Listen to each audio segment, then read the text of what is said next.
Every year, thousands of people search for new business ideas, and almost none of them find what they're actually looking for. They find another job wearing a costume, a job where you're the freelancer, the shop owner, the consultant, still trading hours for dollars just with better branding. Today, I'm ranking business ideas for 2026 by one measure that actually matters: how well they compound over time. Not how fast they pay you, how long they keep paying you. By the end of this video, you'll know exactly which tier of business you should be building and which ones are quietly wasting your time. Here's the problem. People type new business ideas, side hustles, or make money from home, and what they actually want isn't more money. It's freedom. Freedom from a schedule. Freedom from a boss, freedom from trading every hour for every dollar. But most of the results they find are just active income in disguise. Active income means that the moment you stop working, the money stops too. It doesn't matter if you're driving for a rideshare app or running a six-figure agency. If your income needs you personally every single day, it's not passive. It's not an asset. A digital asset is different. It's something you build once and it keeps paying you while you sleep, while you're on vacation, while you're building the next one. That distinction is the entire foundation of this channel, and it's the lens we're using to rank every idea today. So, how do we actually rank a business idea? Every model on this list gets scored against 4 criteria. Number 1, startup cost. How much money and risk to get in the door? Number 2, time to first dollar. How fast can this realistically pay you something? Number 3, passiveness. Once it's running, how much of your time does it still eat? And 4, the one most business idea videos completely ignore: compounding potential. Does this business get easier and more profitable over time using the same effort you already put in? Or does it reset to 0 every single month? That 4th criteria is the Evergreen income differentiator. Startup cost and speed get you in the game. Compounding is what actually builds wealth. Keep all 4 in mind because every tier we cover from here forward gets scored against exactly this framework. Let's start at the bottom. Tier 4, active businesses. This is freelancing, consulting, running an agency, local services, plumbing, lawn care, virtual assistant work, you name it. Score these against our 4 criteria, and here's what you get. Low to moderate startup cost, and often the fastest time to first dollar of any tier on this list. You can land a client this week, but passiveness is close to 0.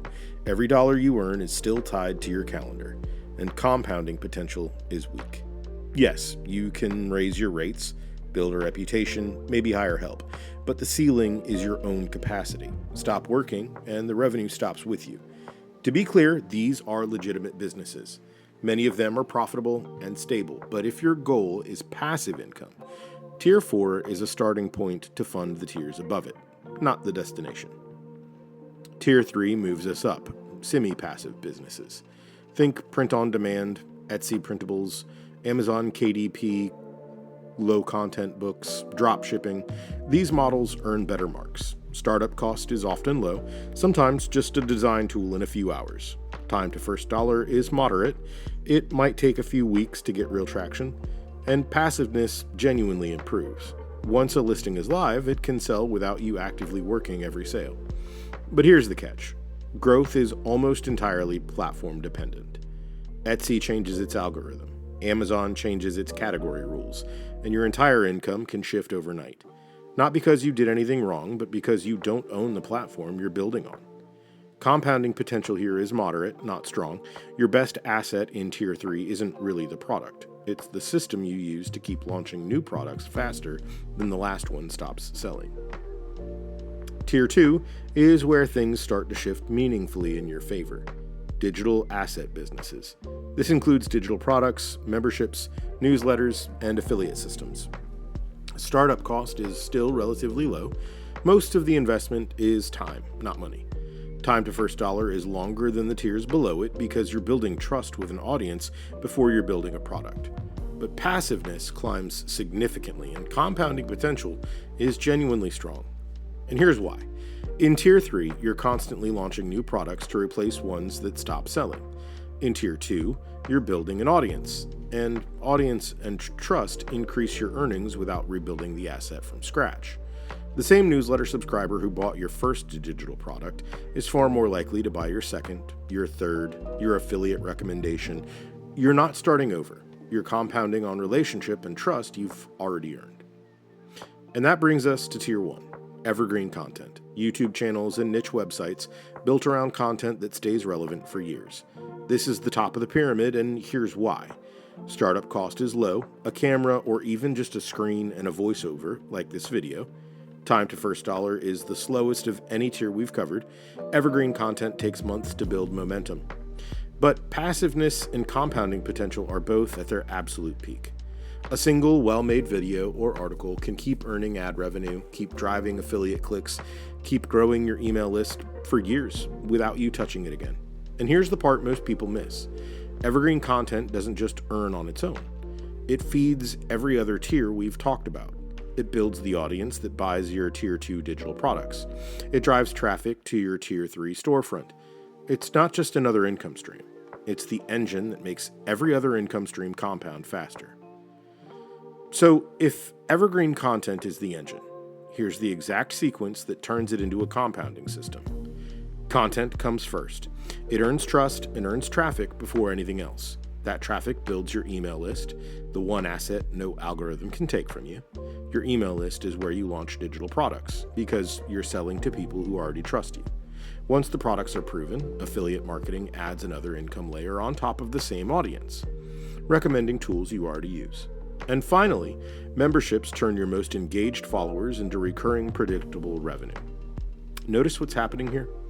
Each layer doesn't just add income, it multiplies the value of everything you built before it. That's the difference between a business that adds and a business that compounds. And compounding is what evergreen income actually means. Before you go, build this.